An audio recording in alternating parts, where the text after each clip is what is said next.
Hi everybody. In this video, we're going to read the next chapter of The Power of Three.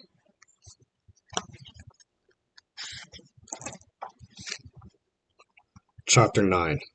Ash, Dawn, and Brock stood in the midst of a strange cloud of mist and stars.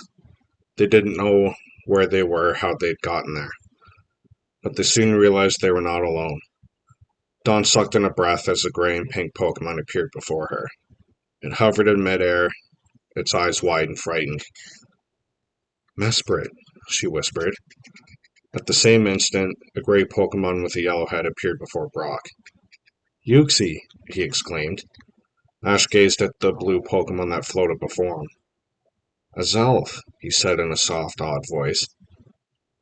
Each Pokemon had two long, slender tails that dangled like ropes from its graceful body. The tails were tipped with red jewels. Another red jewel sat at the center of each Pokemon's forehead. "I'm wondering why you showed yourselves to all of us," Brock said. "Uxie," said Uxie, sounding worried. All three legendary Pokemon seemed distressed. "Hey, what's wrong?" Ash asked. "Tell us," Dawn pleaded. "Is there something that you need to say?" Again, the legendary Pokemon didn't answer. They twisted around in horror, as if there was something lurking behind them. It was a shadow. A giant, writhing shadow that was growing by the second. The darkness swooped toward them as if it were alive and hungry. "That shadow," Ash gasped. Darkness surrounded them. The legendary Pokemon fled, but they couldn't escape it. "Man, this is looking really bad," Ash said, panting as he chased after the Pokemon. He didn't know how he could fight a shadow, but he had to try. The legendary Pokemon needed him. But he couldn't outrun the shadow. None of them could. The darkness wrapped itself around the legendary Pokemon.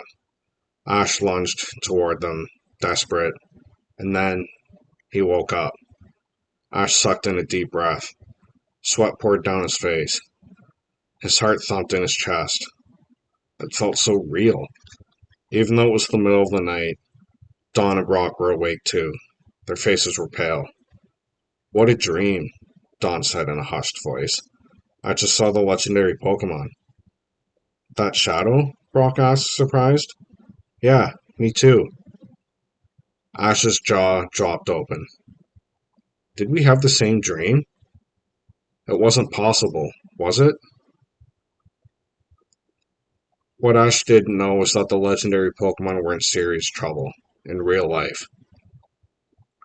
While he, Brock, and Dawn were comparing their dreams, Hunter Jay's ship was powering toward Azelf's home. "We're now above Lake Valor," her henchmen reported as they arrived. "Descend to 500 meters," Hunter Jay ordered him. "Prepare to drop Galactic Bomb." On the underbelly of the ship, big doors swung open. The Galactic Bomb descended.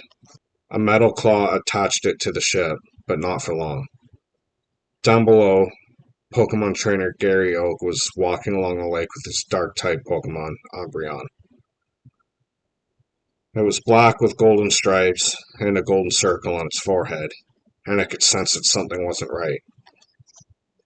At the sound of thunder, it looked up toward the sky, but that wasn't thunder. It was Hunter Jay's ship. Alarmed, Gary pulled out his walkie-talkie. "Come in, Professor Rowan," he said. "This is Gary at Lake Valor. Pokemon Hunter Jay has appeared." The professor could see the ship on the screen of his wall monitor. He frowned. "I'm certain that she's come for the legendary Pokemon," he said. The professor turned to his assistant. "All right, then. Get in touch with Yuzo at Lake Verity and Caroline at Lake Acuity." That was where the other two legendary Pokemon lived. Professor Rowan feared they might be in trouble too. Once he alerted Professor Rowan, Gary got ready for battle. It was his job to protect the Pokemon on Lake Valor, no matter what it took. "Umbreon, let's go!" he cried.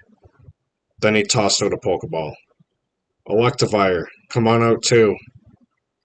The yellow and black striped electric-type Pokemon burst out of its Pokeball. But it turned out Hunter Jay wasn't the only threat. Before Gary could tell his Pokemon to attack, he heard a voice behind him. It was Saturn, along with two Team Galactic henchmen and Toxicroak.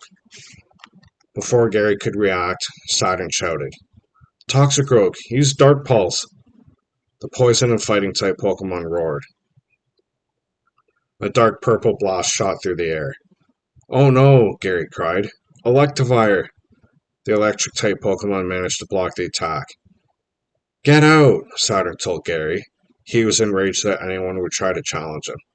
"You're Team Galactic, huh?" Gary said, trying not to sound afraid. "Well, I'm not going to stand by and let you go. Umbreon, use Psychic!" Umbreon's eyes began to glow. The air around it pulsed with its psychic attack. "Toxicroak, use X-Scissor," Saturn ordered. Toxicroak charged, slashing its sharp red claws. Its attack was too strong. Umbreon went flying. It landed on the ground with a thud. "Umbreon!" Gary cried in alarm, but the Pokemon didn't move.